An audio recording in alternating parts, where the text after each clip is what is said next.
ইনকেলাবো ইনকেলাবো জিন্দাবাদ। নওশাদ ভাইজান জিন্দাবাদ। গরিবের বন্ধু নওশাদ ভাইজান জিন্দাবাদ। দলিতের বন্ধু নওশাদ ভাইজান জিন্দাবাদ।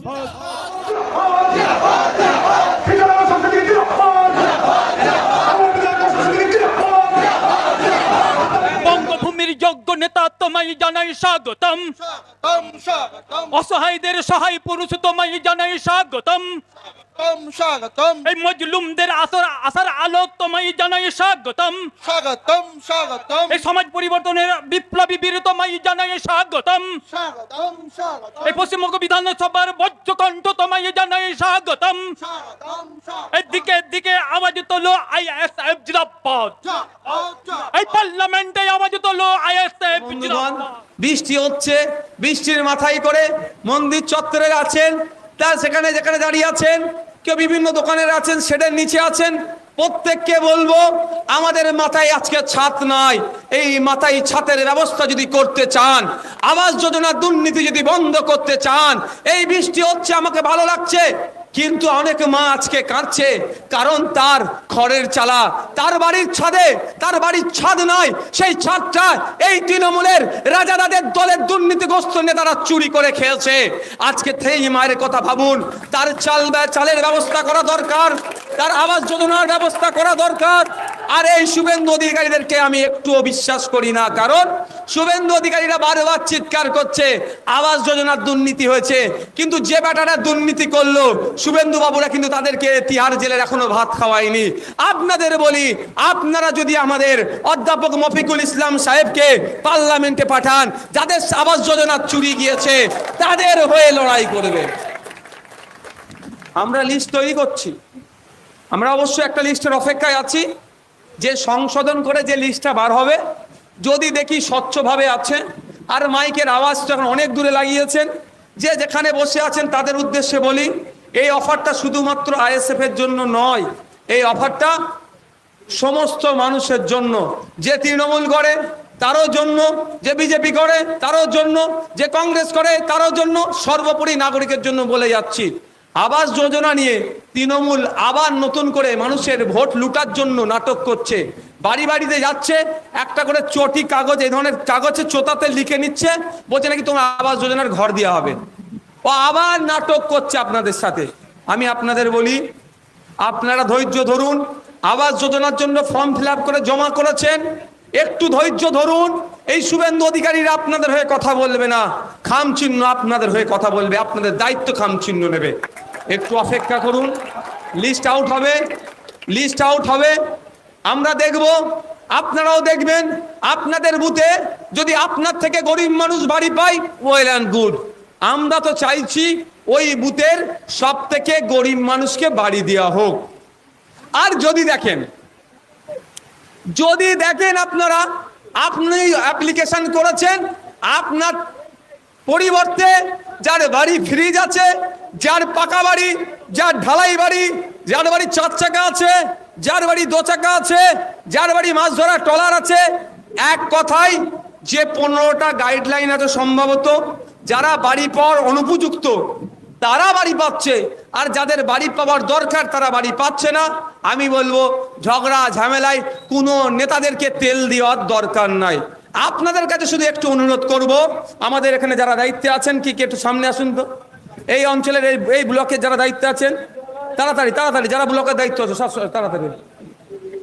এই আমাদের হাবিব আছে, হাবিব ভাই আছে, মুজিবদ্দা আছে, এই অঞ্চল নেতৃত্ব, এই আপনার নামটা কি, শরীফুল ভাই আছেন, অঞ্চল নেতৃত্ব যারা আছেন, সবার উদ্দেশ্যে কথা বলছি, আপনারা ভয় পাবেন না, আপনারা কারোর সাথে মারামারি হানাহানিতে জড়াবেন না, অনুরোধ করছি। শুধুমাত্র আপনাদের কাজ হবে, আবাস যোজনার যে লিস্ট বার হয়েছে, আপনি অ্যাপ্লিকেশন করেছেন, গরিব মানুষ, আপনার পাওয়ার দরকার ছিল, আপনার পরিবর্তে এই রাজা সেন দাদের দলের লোকেরা বা ওইদিকে যারা আছেন তাদের নেতৃত্বরা মাল নিয়ে 20,000, 25,000, 30,000 নিয়ে আপনি টাকা দিতে পারবেন না, আপনি গরিব মানুষ, আপনার পরিবর্তে অন্যজনকে বাড়ি পাইয়ে দিয়েছে। আপনারা ভয় পাবেন না, আপনাদের লড়াই আগামী দিনে আপনাদের ছোট ভাই এবং মফিকুল সাহেব পার্লামেন্টে গিয়ে লিস্ট ধরে ওখানকার কনসার্ন ডিপার্টমেন্টাল মিনিস্টারকে দেবে, ওখান থেকে জবাবদিহি করবে যে কবে ওই বেটাগুলোকে ধরে জেলে দিচ্ছেন। তা করে আমরা ক্ষান্ত হব না।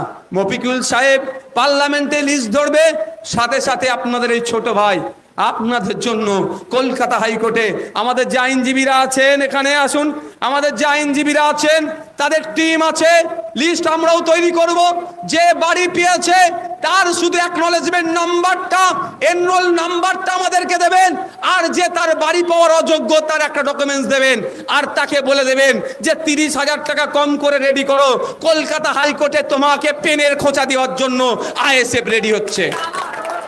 আমরা উকিল সাহেবদের হয়ে, উকিলদেরকে নিয়ে, ওই গরিব মায়ের হয়ে, ওই গরিব বাপের হয়ে, সেই ফতেমা হতে পারে, আমার সরস্বতী মা হতে পারে, আমার যে মাই হতে পারে, আমার দেখার দরকার নেই। ওই গরিব বাপের হয়ে সে শান্তনু কাকা হতে পারে আর শাহাবুদ্দিন চাচা হতে পারে, আমাদের দেখার দরকার নেই। তার অধিকার যারা কাটছে আমরা পেনের খোঁচা দিয়ে, যে বেটা যেই পঞ্চায়েতের মাধ্যমে হয়েছে সেই পঞ্চায়েতের দায়িত্বশীল যারা আছে তার বিরুদ্ধে মামলা করব, যে বাড়ি নিচ্ছে তার বিরুদ্ধে মামলা করব। কনসার্ন ডিপার্টমেন্টের ওই ওখানকার ব্লকের যিনি বিরোধী দল করার জন্য আইএসএফ কে মারছেন যে সমস্ত তৃণমূলের বন্ধু, তাদের উদ্দেশ্যে বলবো, আপনারা আপনাদের নেত্রীদেরকে জিজ্ঞাসা করুন যে 1 বছরে 5 কোটি টাকা দেয় উন্নয়নের জন্য, 5 বছরে 25 কোটি টাকা কোথায় গেল? কে খেলো? ভূতে খেলো না কাটমানিতে খেলো? একবার জিজ্ঞাসা করুন। তার শ্বেতপত্র প্রকাশ করতে বলুন, দেখবেন পারবে না, কারণ লুট হয়েছে। এখানে যে হসপিটালে কথা বলছে, এই স্বাস্থ্যের সমস্যা সমাধানের জন্যই তো উলুবেড়িয়ার 16 লক্ষ ভোটার, কম করে 15-16 লক্ষ ভোটার এবং 20-25 লক্ষ মানুষজন একজনকে পার্লামেন্টে পাঠিয়েছে। এখানে বিগত 2019 সালে বিভিন্ন রাজনৈতিক দলের পক্ষ থেকে কন্টেস্ট করেছে, বিভিন্ন মানুষজন নির্দল থেকে কন্টেস্ট করেছে। সংখ্যাগরিষ্ঠ ভোট কার পেয়েছে? যিনি পেয়েছেন তিনি পার্লামেন্টে গিয়েছেন। তার কাজটা কি এটা আগে আমাদের জানতে হবে। সমস্যা হচ্ছে আমরা আমাদের কাজ বিধায়কের মাধ্যমে কি হবে সেটা আমরা ঠিক জানি না। ফলে কি হয়, 4.5 বছর বিধায়ক মহাশয়কে খুঁজে পাই না, 4.5 বছর এমপি মহাশয়কে খুঁজে পাই না। ঠিক ভোটের সময় আসে, তিলক কেটে বড় হিন্দু সাজে, মাথায় টুপি দিয়ে বড় মুসলিম সাজে, মাথায় হিজাব পরে বড় মুসলিম সেজে যায়, কিন্তু দিনের শেষে আমি হিন্দু, আমি মুসলমান, আমি খ্রিস্টান, আমি দলিত, আমি আদিবাসী, আমার যে অধিকার আমাকে বুঝিয়ে দেওয়া হয় না, শুধুমাত্র ভোটটা নিয়ে চলে যায়। তাই বন্ধুগণ, মাইকের আওয়াজ যাচ্ছে, আমি দেখছিলাম, আমি যখন আসছিলাম বৃষ্টি হচ্ছিল বলে, আর আমার তৌহিদ ভাই খুব ভালো বক্তব্য দিচ্ছিল বলে আমি ইচ্ছে করে দাঁড়াইনি, আর আমার খাওয়া হয়নি নাস্তা, ওই আমি গাড়িতেই আমি একটু আগে গিয়ে দাঁড়িয়ে নাস্তাও করলাম আর বক্তব্যটাও শুনছিলাম। তো আর বৃষ্টি হচ্ছিল সাথে সাথে। তো বলছি ভাই, আমাদের এইগুলোকে জানতে হবে। একটা এমপির কাজ কি? এমপির সর্বপ্রথম কাজ হচ্ছে তার নির্বাচনী ক্ষেত্রের মানুষের যে চাওয়া পাওয়া, অভাব, অভিযোগ, সেইগুলোকে নোট ডাউন করে পার্লামেন্টে গিয়ে স্পিকার স্যারের মাধ্যমে কনসার্ন ডিপার্টমেন্টাল মিনিস্টারকে জানানো। এবার ওই যিনি শাসকে থাকবেন যেই দল, সেই দলের মিনিস্টাররা সেটাকে নোট ডাউন করবে এবং তাদের ডিপার্টমেন্টাল ওয়াইজ সেই সমস্যাগুলো সমাধান করবে। দ্বিতীয় কাজ কি? পার্লামেন্ট থেকে নতুন কোনো বিল পাস হলে বা নতুন কোনো বিলের অ্যামেন্ডমেন্ট হলে, সংযোজন হলে বা বিয়োজন, যাই বলুন না কেন, সেই যেটাই হবে, জনগণের বিপক্ষে যদি যায় তার স্ট্রংলি অপোজ করা এবং জনগণের পক্ষে আসলে আরো ভালোভাবে যার কিভাবে জনগণ উপকৃত হয় এই বিলের মাধ্যমে তার হয়ে বলা। তৃতীয় প্রধান কাজ আমরা যেটা মনে করি, ইউনিক আইডিয়া এই আইনসভার মধ্যে শেয়ার করা। কেমন ইউনিক আইডিয়া? আপনারা এখানে আছেন, আপনাদের এই যে হসপিটালের সমস্যার কথা যেটা তুলে ধরেছেন, এই প্রথম কথা তো হসপিটালে ডক্টর দরকার, নার্স দরকার, ঔষধ দরকার, মেডিকেল ইকুইপমেন্ট দরকার। এটা যেমন বলবে, ইউনিক আইডিয়াটা হচ্ছে সাথে সাথে ব্লক হসপিটাল থেকে আমরা অনেক সময় জেলা হয়ে কলকাতাতে আমরা ট্রিটমেন্ট করতে যাই। দুঃখের বিষয়, কলকাতাতে ট্রিটমেন্ট করতে গেলে পিজিতে, এনআরএসে, চিত্তরঞ্জনে, মেডিকেলে, যেখানেই যাই না কেন আমরা গ্রামের মানুষ, চাষিভুষি মানুষ, ঠেলা এই ঘুমটি আছে, চায়ের দোকান আছে, দিন আনে দিন খাই, শহরের ভাষা অত বুঝতে পারি না। পিজি হসপিটালে চলে গেলাম, গিয়ে সেখানে ট্রিটমেন্ট করার পরে এমার্জেন্সি থেকে বলছে ট্রমা কেয়ারে গেলে তোমার অ্যাডমিশন হবে, তোমাকে অ্যাডমিশন নিতেই হবে। কিন্তু দুঃখের বিষয় এখানকার একজন চাষিভুষি মানুষ কলকাতাতে গিয়ে ট্রমা কেয়ার কি জিনিস পিজির খাই না মাকে, সে আগে 3 মিনিট মাথা চুলকে ভাববে। তারপরও খুঁজে খাজে ট্রমা কেয়ারে যাবে, গিয়ে কি দেখে এমার্জেন্সি আছে, রোগীকে ভর্তি করতে হবে, অপারেশন আছে বা যে কোনো আছে, কি বলে ওখানে যে সিট নাই। তখন গ্রামের আমরা মানুষ দিন আনে দিন খাই, হন্য হয়ে ঘুরছি, নেতাদেরকে ফোন করছে, এমএলএ কে ফোন করছে। এমএলএ কে তো ফোনে পাওয়া যাবে না, ভোটের সময় এমএলএ আপনার দুয়ারে এসে আপনার পায়ে হাত দিয়ে চাইলে নমস্কার করতে বললে করে নেবে, আর সেই এমএলএ কে ভোটের সময় চাইবেন আর পাবেন না, ফোনেও পাবেন না। তারপরেও বলছি, যখন অত কিছু হয়ে যাবার পরে দেখছেন পাচ্ছেন না, কি করছেন, 20,000, 30,000, 50,000 টাকা চাইছে, দালালরা তার মাধ্যমে সিট করে দিচ্ছে। আমরা ইউনিক আইডিয়া সরকারকে দিই। কি ইউনিক আইডিয়া? আমরা সরকারকে বলি যে প্রতিটা হসপিটালের সামনে ডিসপ্লে বোর্ড আপনারা লাগিয়ে দিন। লাভটা কি হবে? আমরা এই বাগনানের মানুষেরা হাওড়া স্টেশনে আসলে কত নম্বরে এখানকার বাগনানে আসার জন্য অনেক তো লোকাল দিক আছে, উলবেড়িয়া থেকে শুরু করে প্রচুর লোকাল বাগনানে আসার জন্য, কিন্তু কোনটা আপনার সাউথ ইস্টার্ন দিকে আসছে, কোনটা বর্ধমান করে, কোনটা বর্ধমান মেনে যাচ্ছে, বা আপনার গন্তব্যে যাওয়ার জন্য যে ট্রেনের প্রয়োজন সেটা কত নম্বর প্ল্যাটফর্মে আছে জানতে পারেন কিভাবে? দুটো কারণ।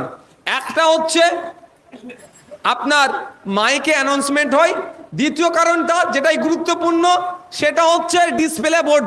আমরা কোনো জায়গায় তাকাই না, সোজা হাওড়া স্টেশনে আসি, এসে কি দেখি ডিসপ্লে বোর্ডে কত নম্বরে গাড়িটা আছে প্ল্যাটফর্মে, যেখান থেকে বা আসবে সেই প্ল্যাটফর্মে যাব, যদি ট্রেন দাঁড়িয়ে থাকে উঠে যাব, নাহলে অপেক্ষা করব, ট্রেনে চড়ে বাগনানে নামবো।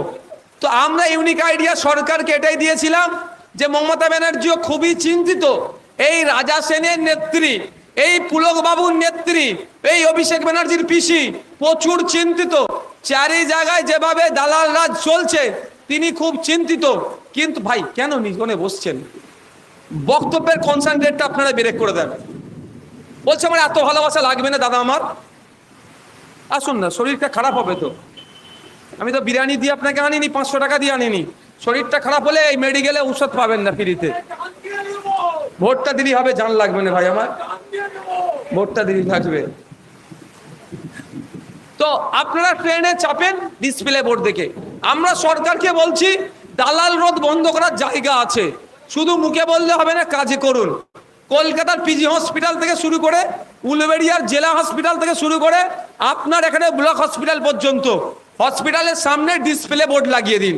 লাভটা কি হবে? আমি ধরে নিচ্ছি কলকাতাতেই পৌঁছে গিয়েছেন, পিজি হসপিটালে গিয়েছেন, ওখানে বোর্ডে লেখা থাকবে আইসিইউ বেড কটা, আইডিইউ কটা, ডিডিইউ কি সিসিইউ কটা, ফিমেল ওয়ার্ড কটা, মেল ওয়ার্ড কটা, জেনারেল ওয়ার্ড কটা, লেখা থাকলো। কটা এখন খালি আছে আর কটাতে পেশেন্ট আছে ওখানেও দিয়া থাকলো। আমি ধরে নিলাম 100টা এমার্জেন্সি আইসিইউ আছে, সেখানে 95টাতে রুগী আছে, তো ওখানে লেখা থাকবে 5টা কিন্তু ভ্যাকেন্ট খালি আছে। তাহলে আপনি বলুন, আপনি এখানকার এই জায়গাটার নামটা কি?